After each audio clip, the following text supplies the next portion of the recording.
Biz uchun sharmandalik. Manchester United muxlisi sifatida City futbolkasini kiyib faxrlanish. Do'stlar, Abduqodir Husanovning original futbolkasi Buyuk Britaniyadan keldi. Buyurtma bergan edim. Keling ochib ko'ramiz hozir. Tavba, qachondir Manchester City futbolkasini olib keltiraman deb hech hayolim keltirmagandim. Boshqa tushganni ko'z ko'rar ekan. Mana o'rtoqlar. Qani? Ali, hop. O, mana. Husanov.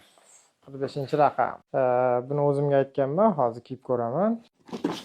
Demak, bu yoqda 3 ta havorang yeng kalta futbolka. Hammasini olamiz.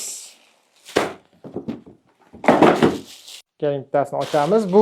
Bularni ikkitasi o'rtoqlarimga olib kelingan, ularning iltimosi bo'yicha. Bittasi esa giveaway qilish uchun obunachilarimga sovg'aga olib kelingan.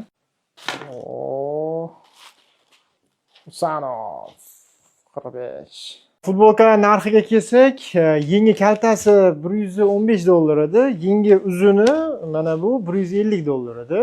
Albatta bizda 45 ming so'mga tikib berishadi, ayniqsa Vodiy tekstil kompaniyalari yorib tashlasa kerak, tekstil fabrikalar. Bundan ham arzonga balkim topish mumkindir. Endi bu har holda o'rtoqlar original, bu original. Qalay, yarashibdimi o'rtoqlar? Razmeri to'g'ri keldi. Mana ko'rsataman orqasi. Mana ko'rinyapti degan umiddaman. Husanov. Endi albatta o'rtoqlar, biz uchun bu sharmandalik. United muxlisi sifatida City'ning futbolkasini kiyish, lekin Abduqodir uchun xursandmiz. Shuning uchun ham buyurtma berdik, olib keltirdik. Yaxshi kunlarda kiyish nasib qilsin.